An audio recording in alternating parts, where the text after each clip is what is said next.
मधेपुरा पहुंची जन सुराज पदयात्रा के तीसरे दिन प्रशांत किशोर ने मधेपुरा की राजनीति पर जाहिर की चिंता। कहा, मधेपुरा में ऐसा कोई विधानसभा क्षेत्र नहीं है जहां 3 से 5 परिवार के लोगों का नहीं है कब्जा। ये परिवार वाले झंडा और दल बदलकर आपको हमको बनाते हैं बेवकूफ। मधेपुरा जन सुराज अभियान के तहत बिहार की पदयात्रा पर निकले प्रशांत किशोर का गुरुवार को मधेपुरा में तीसरे दिन पदयात्रा किया, जहां उन्होंने पदयात्रा से पहले प्रेस वार्ता की और बिहार और मधेपुरा से जुड़ी राजनीति पर टिप्पणी की।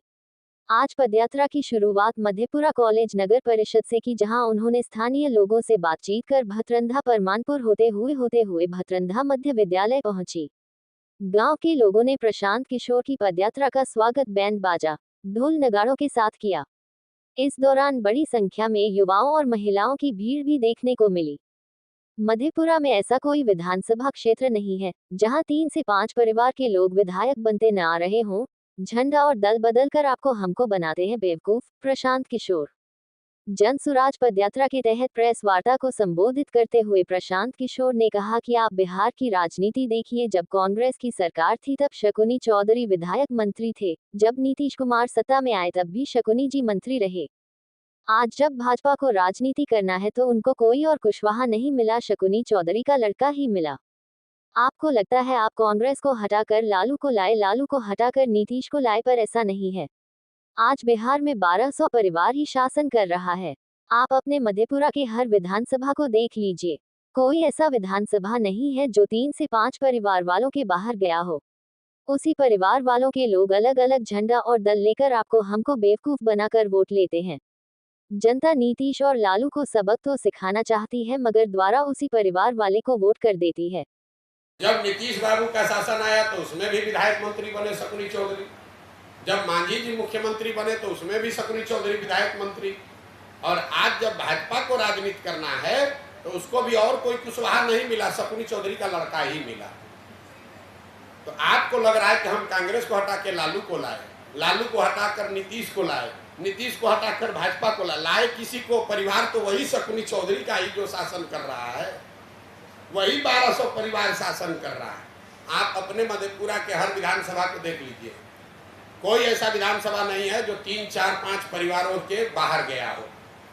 उसी परिवार के लोग अलग अलग झंडा और दल लेकर आपको हमको बेवकूफ बनाकर वोट लेता रहता है। जनता कहती है इस बार लालू जी को सबक सिखा देंगे, नीतीश को देंगे, तो वहीं उसी आदमी को फिर जाके दे देते हैं। ये समस्या है, आप बात को समझिए। मुकेश जी के पिताजी की जो हत्या हुई है दुखद है, पूरे राज्य में लोगों ने उस पर टिप्पणी की है। मेरी भी मुकेश जी से बात हुई है, मेरे उनके मित्रवत संबंध भी हैं, तो मैं संवेदना व्यक्त कर रहा हूँ। किसी के इस तरह की दुर्दांत हत्या हो जाए, जघन्य हत्या हो जाए तो खराब है ही, लेकिन ये समाज में फैले हुए व्यापक जो लॉ एंड ऑर्डर की सिचुएशन है उसको दर्शाता है। देखिए, हर बात को आप गहराई से अगर समझना चाहेंगे, लॉ एंड ऑर्डर बिहार में क्यों खराब हुआ है, यही नीतीश कुमार हैं जिनके राज में लॉ एंड ऑर्डर को सुधारने के लिए इनको लोगों ने क्रेडिट दिया था। अब ये आखिर बिगड़ा क्यों है?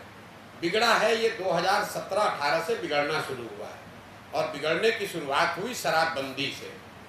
जब शराबबंदी लागू किया गया तो उसका एक परिणाम ये हुआ कि सामान्य लॉ एंड ऑर्डर की जो एजेंसियां हैं उनका आधा समय और प्रयास सिर्फ शराबबंदी लागू करने, उसको लगाने, छिपाने, कमाने में इस्तेमाल हो रहा है।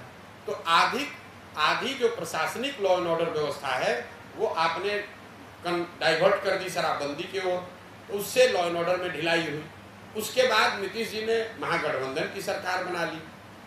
तो महागठबंधन में जब जिस भी फॉर्मेशन में आरजेडी रहेगा, तो ये लोगों का अपना अनुभव है कि आरजेडी के जब भी सत्ता में आई है तो इस तरह के जो आपराधिक तत्व हैं उनका मनोबल बढ़ा है, या वो उस तरह के हरकतें करते हैं। तो अपराध शराबबंदी के बाद जब भाजपा के साथ थे तो शराब अपराध बढ़ना शुरू हुआ, फिर उसमें महागठबंधन आ गया तो और बढ़ गया। अब इनके हाथ में, नीतीश जी के हाथ में कुछ है ही नहीं, और नीतीश बाबू की जो अभी स्थिति है उनके कंट्रोल में सरकार है कहाँ। मेरे भाई नीतीश कुमार की यही तारीफ है कि राजनीति के अपने अंतिम दौर में भी नीतीश ने ये साबित कर दिया कि बिहार में जितने हैं ये सब उनके पीछे पलटने वाले लोग हैं, इनकी आपस की कोई ताकत नहीं है।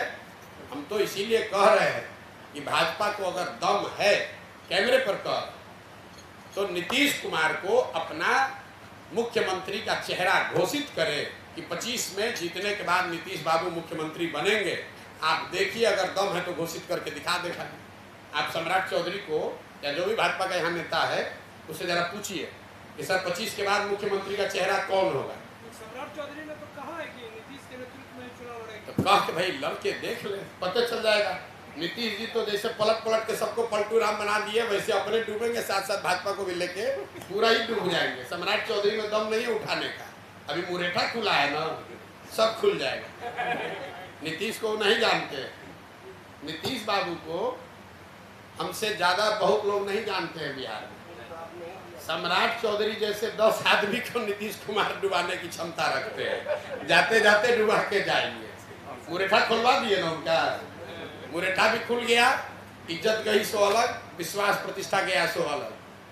अब नीतीश का जूनियर बन के झोला लेके घूम रहे हैं। तेजस्वी को भी उन्होंने दिखा दिया, जिस तेजस्वी ने नीतीश को पलटू चाचा कहा, उसी तेजस्वी को अपने साथ लाकर अपना कसीदे कसवाया कि नीतीश कुमार ही सबसे अच्छा है। उसके बाद 15 महीना गाली दिए सम्राट चौधरी और भाजपाई, तब भाजपाइयों को भी खड़ा करके कह रहे कि अब हमारा गुणगान करो, चाहे हमको याद कुछ रहे चाहे ना रहे, हमारा गुणगान तुम लोग करते रहो। ये नीतीश कुमार की राजनीति की ताकत है। बाकी उनको संगठन नहीं है, वोट नहीं है, लेकिन ये समझदारी नीतीश कुमार की बहुत ज्यादा है। चलिए बहुत